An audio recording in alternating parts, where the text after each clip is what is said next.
Bonjour à tous, merci d'être venus. Je vais me présenter, je suis Michel Leschneau, directeur éditorial du site pap.fr et de imo9.fr. Aujourd'hui, nous allons explorer ensemble l'investissement immobilier sous un angle différent. Alors, je suis accompagné de Céline Farreau, experte en immobilier et auteure, entre autres, de « Se constituer un patrimoine immobilier » aux éditions Studiorama. Bonjour Céline. Bonjour, bonjour à tous.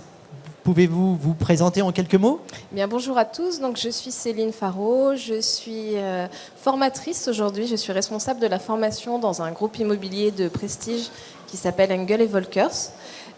J'ai un peu plus de 20 ans d'immobilier derrière moi et donc une dizaine de livres sur l'immobilier. Et je suis passionnée d'immobilier et d'humain, donc je me régale chaque jour à faire tout ça. Merci Céline. Je me tourne maintenant vers Frédéric Biez. Stéphane, pardon, il fallait que je le fasse, hein, c'est bien Stéphane, pardon. Stéphane Biez, président associé d'Epsilon, cabinet spécialisé en gestion de patrimoine. Alors même punition, est-ce que vous pouvez vous présenter ? Donc Stéphane Biez, je suis effectivement président du groupe Epsilon, spécialisé dans le domaine du conseil de gestion de patrimoine, l'immobilier, mais aussi d'autres formes d'investissement. Et ça fait 22 ans que je travaille dans ce domaine-là, donc que je pratique avec passion. Merci Stéphane. Alors, ensemble, nous allons tout vous dire sur l'investissement dans les résidences de services, de vacances ou encore d'étudiants. Et nous allons aussi, bien sûr, vous parler de la fiscalité de ces investissements. Alors, une session de questions-réponses clôturera cette table ronde, offrant à Céline et bien Stéphane l'opportunité de vous accompagner dans votre futur projet. Alors de plus, pas besoin d'écrire, il n'y a aucun problème. Vous allez avoir un replay qui sera disponible sur le site du salon, le site internet du salon. Allez, j'ai assez parlé, on va directement rentrer dans le vif du sujet avec une notion qui peut un peu sembler complexe de prime abord, l'immobilier géré. Alors Céline, qu'est-ce que c'est que l'immobilier géré ? Alors l'immobilier géré, c'est très simple, c'est-à-dire que vous êtes un investisseur, vous achetez un bien immobilier et puis ensuite, vous ne vous occupez plus de rien. C'est le cas par exemple des résidences de services pour les seniors qui sont très prisées. Alors attention, il faut que ce soit des seniors qui soient autonomes. On n'est pas, par exemple, dans ce cas-là, dans un établissement médicalisé, mais ça pourrait l'être aussi. On parle aussi des résidences étudiantes, des résidences d'affaires comme les appart-hôtels. Donc des résidences où vous avez finalement, vous, un appartement. Et il y a beaucoup de services qui sont proposés, une réception, un coiffeur, une salle de sport, etc. Mais vous avez quelqu'un, un gestionnaire, qui s'occupe de tout, de récupérer les loyers, de choisir ses locataires. Du coup, vous êtes beaucoup plus serein dans l'investissement. Oh, j'ai bien un micro. Stéphane, vous voulez rajouter quelque chose ? Oui, tout à fait. Cette notion de résidence service est intéressante dans cette sécurisation des loyers, puisqu'on a cette certitude de percevoir les loyers en fonction de l'exploitation. Les services donnent droit à une récupération de la TVA lorsqu'on est sur un bien qui est neuf, c'est-à-dire qu'on achète hors taxe. Donc ça permet aussi de se dire qu'on achète moins cher forcément. Puis plus un certain nombre d'éléments qui permettent de pérenniser l'investissement et c'est une belle formule. Alors Stéphane, j'ai une question pour vous. Et pourquoi investir dans ce type de logement ? Alors souvent, l'idée d'investir dans ce type de logement, c'est pour une logique de création de revenus à terme, puisque on va le voir, il y a une fiscalité qui est associée, qui est hyper attractive. Dans ce cadre-là, c'est la création de revenus, on va dire, garantie, encore une fois, liée à l'exploitation, mais une garantie de revenus non fiscalisés. Et c'est vrai que dans une logique de rentabilité, entre je perçois un revenu brut et un revenu net, c'est pas toujours la même chose. Donc les résidences services permettent ce sujet-là de perception et d'efficacité dans le revenu. Céline, même question ? On sait déjà d'avance un petit peu combien on va percevoir, puisqu'on signe un contrat directement avec le gestionnaire. Donc c'est quand même très facile et on est beaucoup plus serein dans son investissement. Ça permet d'anticiper les choses et d'avoir vraiment de nombreux avantages. Donc alors, on a compris, c'est très simple à investir, on peut y aller. Mais moi, j'ai quand même une question, c'est à partir de combien peut-on investir dans ce genre d'investissement ? Il y en a pour tous les budgets. Après, on n'est pas obligé de se cantonner à Paris intra. On peut aussi aller un peu plus loin en Île-de-France ou sur d'autres régions. Et c'est vrai qu'on peut commencer dès 50 000 € par exemple en Île-de-France pour une résidence, un appartement dans une résidence étudiante. Alors, 50 000 euros. Qu'est-ce que j'ai pour 50 000 euros ? Un magnifique appartement. Donc un magnifique appartement. Alors tout dépend en fait du secteur d'activité parce que les typologies d'appartements qui vont être diffusés, qui vont être loués, ne sont pas les mêmes en étudiant par rapport à un senior, par rapport à un EHPAD ou d'autres secteurs. Donc les budgets vont différer vraiment en fonction du secteur d'activité. L'avantage de l'étudiant, c'est ça, c'est qu'on va aller chercher un budget, une enveloppe qui va être plus faible en fait, donc accessible à toutes les bourses. Donc oui, 50 000 euros, c'est par exemple aussi un autre exemple hors Île-de-France, c'est 50 000 euros d'investissement sur une résidence étudiante à Saint-Étienne. Moi, je suis lyonnais d'origine, donc il y a une concurrence dans le foot. Donc, je ne vous le conseillerais pas forcément, mais la réalité, elle est là. Et évidemment, à partir du moment où vous allez chercher d'autres secteurs d'activité, type le tourisme, il peut y avoir des budgets qui sont plus conséquents parce qu'on est plus dans une logique aussi potentiellement de jouissance et de loisirs. Donc, du coup, on va peut-être aller chercher des tickets plus élevés. Mais ça, c'est en fonction de son projet, sa volonté et de ce qu'on va en faire. Alors, vous dites plus élevé, mais c'est... Combien de plus élevé ? Enfin, ça peut aller des sommes complètement hallucinantes ou on est quand même sur des budgets qui sont assez raisonnables pour l'immobilier ? Vous pouvez très bien acheter une résidence sur le Cap d'Antibes à 1 million d'euros qui va être dans un schéma de résidence-service où vous allez avoir effectivement un gestionnaire qui va vous garantir des loyers dans une logique de prestige. On va le voir dans les schémas de rentabilité. Forcément, quand on est sur du très gros luxe, du prestige, on n'a pas la meilleure performance financière. Pour autant, c'est aussi se faire plaisir, c'est aussi acquérir un bien qui peut nous servir à soi aussi. D'accord, donc on a compris que c'est là pour tous les budgets, pour tous les prix. Et maintenant, si on veut aller sur le financement, alors est-ce que l'immobilier géré, je me tourne vers vous Céline, est-ce que l'immobilier géré, ça se finance comme un immobilier, on va dire, classique ? Alors, au niveau de la base, on va avoir des similitudes. Évidemment, je vais prendre un prêt. Maintenant, le prêt peut être financé différemment. Toutes les banques ne le font pas. Ça, il faut le savoir de toute façon. Et puis, il peut y avoir en fonction des banques aussi différentes modalités en fonction, puisqu'on va être sur un financement donc hors taxe. Donc, on peut avoir un prêt immobilier, mais aussi un prêt commercial. Ça peut aussi passer par un prêt à la consommation. Donc, il y a vraiment différentes manières de financer. Et pour ça, il faut vraiment se rapprocher de sa banque ou d'un organisme pour avoir toutes les modalités et évidemment comparer les propositions. D'accord. Stéphane, est-ce que vous pouvez nous donner un petit exemple ? Alors, un exemple. Déjà, on parlait de banques qui ne financent pas. Certaines banques en ligne, type Boursorama, sans les citer, ne financent pas ce type de projet. Ils ne sont pas partenaires, donc vous pouvez y aller. On est protégés. Donc l'idée, c'est que certains organismes ne sont pas forcément friands et ne financent pas les résidences-services. D'autres n'ont pas de sujet à le financer. Ce qui est sûr, c'est qu'on est quand même dans un schéma locatif. Donc forcément, l'assimilation de la capacité financière, elle dépend de votre situation à vous.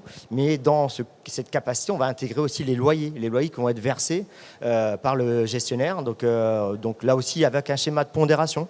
C'est-à-dire que la banque, quand elle va avoir un loyer de 1000, elle ne va pas prendre la totalité. Elle peut prendre entre 70 et 100% de cette somme pour dire, voilà, ça augmente la capacité financière de l'investisseur. Et effectivement, il y a ce sujet de la TVA. Quand on achète neuf, certains promoteurs portent la TVA, donc proposent en fait que vous achetiez hors taxe. Mais certaines banques ne sont pas d'accord pour dire on finance hors taxe. Donc elles vont demander à ce qu'on finance la TVA sur une ligne particulière. Mais ça peut se gérer et ça, c'est des choses qui s'adaptent en fonction de votre profil et l'organisme bancaire qu'on va solliciter, tout à fait. D'accord, mais c'est très simple quand même, parce que j'ai l'impression que c'est un peu compliqué, cette TVA, pas cette TVA. Est-ce que c'est simple quand on investit ? C'est simple dans la mesure où vous avez les capacités financières à le faire. C'est-à-dire que votre profil bancaire vous le permet, vous avez ce qu'il faut pour pouvoir enclencher ce financement. Certaines banques acceptent encore de financer le projet en lui-même plus les frais annexes. Donc c'est plutôt ce qu'on vous conseille quand vous n'avez pas forcément le cash pour l'obtenir et aller chercher ce type de projet. Mais c'est vrai aussi que c'est le seul projet immobilier, vraiment quand on regarde bien, qui peut avoir du sens aussi à se financer en cash, c'est-à-dire utiliser son argent pour acheter et mobiliser quasiment la totalité de son épargne pas la totalité de son épargne, mais en tout cas tout financer en cash, parce que c'est le seul projet, on va le voir avec la fiscalité, où même sans crédit, vous allez avoir des revenus qui pourront être non fiscalisés. Donc ça, c'est des choses à envisager, notamment quand on veut créer des revenus immédiatement pour sa retraite.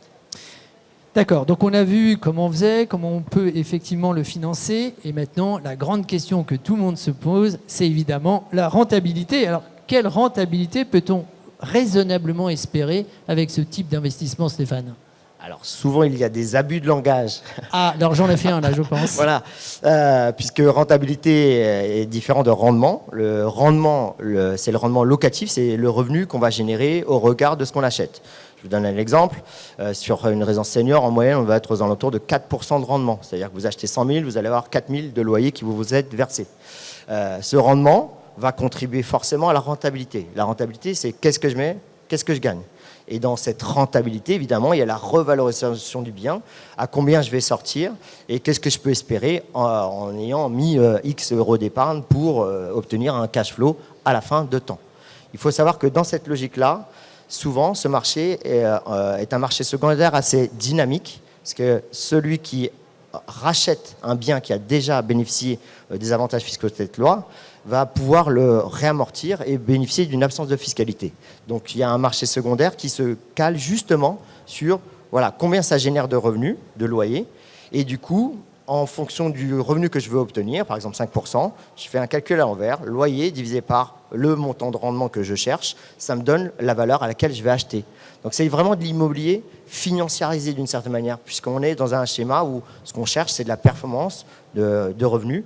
Donc ces éléments-là sont variables évidemment en fonction du type de résidence sur lequel on travaille. Je me tourne vers vous, Céline. Rentabilité pour une résidence vacances. Alors, c'est pas rentabilité, on est bien d'accord, c'est rendement locatif, pardon, pour une résidence, vous savez à peu près? Tous ces produits, on va chercher une rentabilité qui sera plutôt entre 4 et 5% en moyenne, sachant que sur des produits dans l'immobilier classique, on sera un petit peu en dessous. Après, ce qu'il faut garder en tête aussi, c'est qu'au-delà de la rentabilité, au-delà d'un rendement, il faut aussi voir votre projet à vous pour voir un petit peu quels sont vos objectifs et ce que vous voulez y gagner, donc pour adapter aussi et pondérer aussi cette notion-là. Mais je pense qu'on veut toujours gagner de l'argent quand on veut investir, non? Toujours, mais on a aussi envie d'en profiter. D'accord. Ok. Je reviens vers vous, Stéphane. Pour comment calculer la rentabilité nette, cette fois, d'un investissement? Alors, la rentabilité nette, puisque tout à l'heure, on parlait de rendement. Il faut savoir que chaque contrat de location que vous allez signer avec un gestionnaire va comprendre des clauses différentes. C'est-à-dire que dans un bail, c'est le bail commercial, en fait, le terme exact. Dans le bail commercial, vous allez avoir des fois des prises en charge qui vont être plus ou moins complètes. Certains baux commerciaux prennent en charge les charges de copropriété, les taxes foncières, tous les frais liés à la location du bien. Donc c'est ce qu'on appelle un bail triple net. Donc du coup, on peut se dire, on est sur un bail triple net de 4%.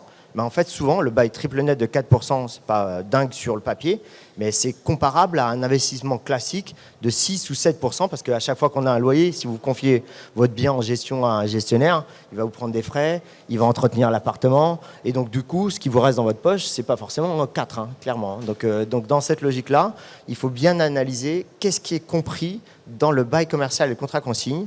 En l'occurrence, ça c'est le travail du professionnel d'analyser notamment aussi toutes les clauses. Et dans les clauses, il y a aussi la revalorisation du loyer, puisqu'il y a des clauses qui disent le loyer, chaque année ou chaque période triennale va être revalorisé de temps en fonction d'un indice. Et donc ça va générer un rendement qui va croître et qui va générer à terme une rentabilité qui peut être plus importante, forcément. D'accord. Donc alors on a vu que ça peut être avantageux. Et moi, j'ai une question maintenant à poser à Céline. Mais si j'ai bien compris, il faut faire attention. Vous avez dit qu'il faut regarder effectivement. Et comment gérer les risques effectivement associés à ce type d'investissement? Parce que je suppose qu'il y a aussi des désavantages. Alors, il faut absolument, comme le disait Stéphane, il y a un contrat à signer avant. Qui dit contrat dit un nombre de clauses très précises. Donc, dans ces résidences, il y a souvent beaucoup de services qui font monter énormément les charges. Sur des résidences, on peut très vite atteindre des charges entre 800 à plus de 1000 euros par mois en fonction des services. Donc attention à ça, puisqu'il y a une partie de ces charges qui vont être supportées par la personne qui occupe le bien. Par contre, pour savoir qui paye quoi exactement, c'est important de vérifier que ce soit bien noté dans le contrat. Toutes les clauses dont Stéphane a parlé, il faut vérifier que ce soit bien stipulé. Donc quand vous signez ou juste avant, n'hésitez pas à reprendre ce contrat, à le faire vérifier par un professionnel ou même par un notaire pour vérifier et de consulter aussi par rapport au gestionnaire sa stabilité financière, voir s'il a d'autres résidences, comment ça fonctionne, etc. pour avoir un ordre d'idée aussi, un avis déjà sur ses expériences. Stéphane, vous pouvez nous donner des tips? Alors, effectivement, quand on parle de risque sur ce type de projet, c'est le risque lié au produit et le risque lié à l'exploitation. Et ces deux choses sont évidemment liées, quoi. Dans le sens où le produit, il faut bien valider que l'emplacement soit le bon. Donc l'analyse qu'on va en faire, c'est l'analyse de marché, donc le rapport entre l'offre et la demande. C'est aussi la concurrence qu'il peut y avoir. Si vous avez 15 résidences étudiantes dans un même quartier, forcément, il peut y avoir un déséquilibre entre l'offre et la demande. Donc ces analyses, elles doivent aussi porter sur le prix, parce que c'est pas parce que c'est des revenus, on va dire, garantis qu'il faut acheter trop cher. Il faut être vigilant sur ce qu'on achète, même si quand on achète un appartement plus des parties communes, donc des parties avec des services, parfois des espaces de laverie ou des espaces communs, on va dire. Mais il faut être vigilant sur ce prix, donc avoir une qualité de construction qui tienne la route et une configuration de projet qui tienne aussi la route par rapport à la demande. Je m'explique, un acteur très fort du secteur seigneurial à un moment avait développé un système qui s'appelait les villages d'or. C'était des villas un peu dans la campagne. Et bien en fait, ça n'a pas très bien marché parce que le senior, ce qu'il veut, par définition, c'est plutôt être dans une zone urbaine, proche des communautés et proche en fait de leurs enfants souvent, puisque c'est des gens qui sont autonomes et qui veulent garder du lien social. Donc c'est adapter le projet à la demande. Donc c'est cette partie effectivement produit et l'exploitation. L'exploitation, c'est est-ce que le marché est porteur et l'exploitant, est-ce qu'il est fort dans ce domaine. J'ai eu aussi là l'expérience d'un promoteur gestionnaire qui travaillait fort sur la partie étudiante et qui a voulu s'improviser sur l'activité senior. Il s'est trompé en fait. Alors que même qu'on était sur une zone qui était porteuse, puisqu'on était à Lyon, donc ma ville. Donc en l'occurrence, voilà, il faut que l'exploitant soit d'expérience et qu'il ait cette maîtrise du sujet, parce que c'est lui qui va vous accompagner sur plusieurs années, même si on le sait, à partir du moment où vous avez sélectionné une bonne zone qui est porteuse, on trouvera un autre exploitant. Mais c'est quand même l'élément de configuration de base. Alors imaginons que je me suis trompé. Est-ce que c'est difficile, ou je me suis trompé ou pas dans ce type d'investissement? Est-ce que c'est compliqué de revendre ce type d'investissement? Non, il y a vraiment un marché secondaire qui est dynamique, avec des entreprises qui sont spécialistes de la revente de ce type de biens en exploitation. Et ça peut être intéressant de travailler justement sur du marché secondaire, parce que lorsque vous rachetez un bien qui est déjà en exploitation, vous avez 10 ans de recul sur l'exploitation, vous avez des loyers qui ont été revalorisés assez fort et qui permettent d'avoir une rentabilité, enfin un rendement locatif qui est plus performant et surtout des revenus qui sont immédiats. Donc c'est des entreprises vraiment spécialistes de ça. Comme je le disais, au niveau fiscal, celui qui rachète a les mêmes avantages que le premier investisseur. Il amortit la valeur, il n'a pas de fiscalité qui s'opère sur les loyers. Donc du coup, on va vendre pour le coup une rentabilité ou en tout cas un rendement immédiat à l'investisseur potentiel. Ok, bon merci. On va parler maintenant fiscalité. Je me tourne vers Céline et on veut déjà savoir quelle est la différence entre le statut de loueur en meublé non professionnel et loueur en meublé professionnel. Alors, les deux sont des statuts. Et la différence va se faire au niveau du montant des loyers que vous allez percevoir et de la proportion que ça représente par rapport à vos revenus. Donc ça, vous avez de toute façon, à chaque fois quand vous réalisez votre déclaration fiscale, vous avez tout un récap là-dessus. Et en fait, de ces deux statuts vont découler des avantages fiscaux différents. Donc c'est par rapport à ça, par rapport à différents avantages dont Stéphane va vous parler plus en détail. Vas-y Stéphane. J'y vais. Donc le statut de loueur meublé professionnel comme non professionnel, on a un socle commun. C'est-à-dire que les revenus qu'on va déclarer, ce ne sont pas des revenus fonciers. Quand on loue un appartement en général, c'est des revenus locatifs, on va l'intégrer dans des revenus fonciers. Là, on est en revenus BIC, bénéfices industriels et commerciaux. Donc c'est en fait des revenus de prestataires de services, grosso modo. Donc on a deux possibilités dans ce cadre-là. Soit on est en micro, c'est-à-dire qu'on a la possibilité d'abattre 50%, donc de déclarer que la moitié des loyers qu'on perçoit, ou d'être au régime réel, ce qui nécessite l'intervention d'un comptable. Donc le comptable, voilà, il y a des comptables spécialistes qui ne coûtent pas trop cher et qui permettent de vous encadrer sur cette partie-là. Et effectivement, dans le statut de loueur meublé, il y a deux sous-statuts. Le statut de loueur meublé non professionnel qui concerne la majorité des gens et le statut de loueur meublé professionnel qui nécessite et qui est un peu automatique, qui se déclenche à partir du moment où vous recevez plus de 23 000 euros de loyer à l'année, 23 000 euros de TTC, et que ces revenus-là représentent plus de 50% de vos revenus globaux. D'accord ? Donc c'est cette double condition qui fait que vous allez basculer en statut loueur meublé professionnel. Il n'y a pas une incidence de fou à basculer dans ce schéma-là, si ce n'est que dans les deux cas de figure, donc je le redis, on amortit la valeur du bien. Ce qui fait qu'un bien que vous avez acheté 300 000 € par exemple, vous allez l'amortir schématiquement sur 25 ans. Donc ça va vous créer une charge comptable de 12 000 €. Donc si vous avez 12 000 € de loyer en face, 12 000 moins 12 000 est égal à 0. Vous n'aurez pas de fiscalité sur vos loyers, sans avoir de crédit. Et donc ce schéma-là, il est commun aux deux. La différence, c'est qu'en loueur meublé professionnel, dès qu'on déclenche un peu de déficit, ce déficit peut se reporter sur les autres revenus. Et vous créez une baisse de revenus et une baisse d'imposition. Autre élément lié au loueur meublé professionnel, bien forcément, comme vous êtes assimilé comme professionnel, vous allez cotiser à la retraite donc des indépendants. Donc pour ceux qui ont décidé à un moment de se dire j'arrête de travailler ou ma femme ne travaille pas et ne cotise pas à la retraite, ça peut être un schéma très intéressant parce qu'elle allait chercher des trimestres de retraite complémentaires.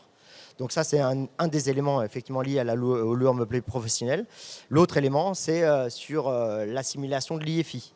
On peut être considéré comme détenteur de biens professionnels, donc que cette assiette et que ce bien-là, qui est dans le statut professionnel, sorte de la base IFI, impôt sur la fortune donc immobilière. Attention, il faut quand même pouvoir justifier qu'on exerce une vraie profession, une vraie action. Mais sortir des éléments comme cela de la base immobilière, ça peut être intéressant. Et je terminerai sur la plus-value, sur le loueur meublé professionnel. Au-delà de 5 ans, on a une exo de plus-value sur l'impôt sur le revenu. Mais il y a un schéma particulier sur l'URSSAF qui fait que ce n'est pas forcément le top sur le schéma de plus-value qui est un schéma normalement dans le loueur meublé non professionnel qui est le schéma classique d'abattement pour les particuliers. Donc ça, on peut en discuter en détail. Très bien, merci beaucoup. Alors je vais me retourner sur Céline. Allez, dites-nous les 3 avantages de la location. Pardon, me perturbe. Pardon. Les 3 avantages d'investir dans ce type de projet. Les 3 avantages, déjà donc d'avoir une visibilité sur ce que vous allez toucher, de ne pas avoir les soucis d'un locataire, donc vous allez plutôt bien dormir la nuit. Vous n'allez pas vous dire, oh là là, il y a le ballon à lâcher dans l'appartement, comment je vais faire, qui j'appelle, etc. Ça sent le vécu, ça. Et en troisième, sur certains types de résidences, comme les résidences de tourisme par exemple, vous allez aussi pouvoir avoir des avantages pour en profiter. C'est-à-dire que si vous investissez dans une région qui vous plaît, vous allez pouvoir aussi avoir des avantages, aller une semaine à un moment donné pour vous reposer à des conditions avantageuses. Stéphane, même punition ? Les 3 avantages, allez, pour que les gens... Pas mieux. Pas mieux. Vous n'avez pas mieux ? Si, non, mais effectivement, déjà, voilà, vous avez vu l'avantage fiscal, il est énorme parce qu'avoir des revenus qui sont nets de fiscalité, c'est top. Donc ça, c'est un élément qui est très fort. Et dans une construction, encore une fois, de retraite, c'est un peu le combo max qu'on peut aller chercher.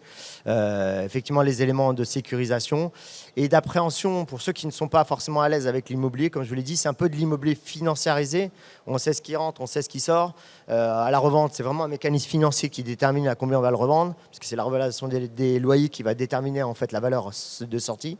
Donc c'est quelque chose qui est assez confortable dans son montage et dans sa mise en place. Donc voilà, je parlerai aussi de confort. Ouais.